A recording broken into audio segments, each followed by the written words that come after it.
नमस्कार दोस्तों, राधे राधे। प्रेम से बोले लक्ष्मी माता की जय। दिवाली के दिन जरूर सुने लक्ष्मी माता की यह कथा। एक समय भगवान विष्णु मृत्यु लोक में विचरण करने के लिए आ रहे थे।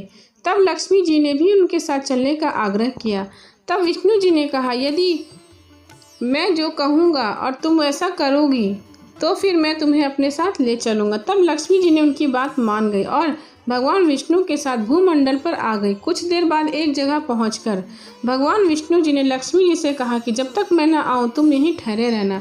मैं दक्षिण दिशा की ओर जा रहा हूँ, तुम उधर मत आना। विष्णु जी के जाने पर लक्ष्मी जी के मन में कौतूहल जाग गया। आखिर दक्षिण दिशा में ऐसा क्या है जो मुझे मना किया गया है और भगवान स्वयं क्यों चले गए। लक्ष्मी जी से रहा न गया और जैसे भगवान आगे बढ़े लक्ष्मी जी पीछे पीछे चल पड़ी।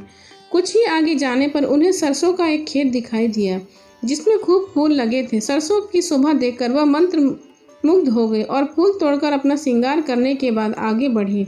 आगे जाने पर एक गन्ने के खेत से लक्ष्मी जी गन्ने तोड़कर चूसने लगी।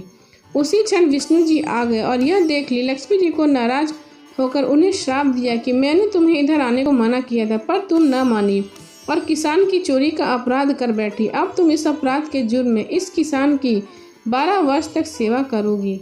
ऐसा कहकर भगवान उन्हें छोड़कर क्षीर सागर में चले गए। तब से लक्ष्मी जी उस गरीब किसान के घर में रहने लगी। एक दिन लक्ष्मी जी ने उस किसान की पत्नी से कहा कि तुम स्नान करने से पहले मेरी बनाई गई इस देवी लक्ष्मी का पूजन किया करो, फिर रसोई बनाना, तब तुम जो मांगोगी तुम्हें मिलेगा। किसान की पत्नी ने ऐसा ही किया। पूजा के प्रभाव और लक्ष्मी की कृपा से किसान का घर दूसरे ही दिन से अन्न धन रत्न स्वर्ण आदि से भर गया। लक्ष्मी जी ने किसान को धन धान्य से पूर्ण कर दिया। किसान के 12 वर्ष बड़े आनंद से कट गए। फिर 12 वर्ष के बाद लक्ष्मी जी जाने के लिए तैयार हुई। विष्णु जी लक्ष्मी जी को लेने आए तो किसान ने उन्हें भेजने से इनकार कर दिया।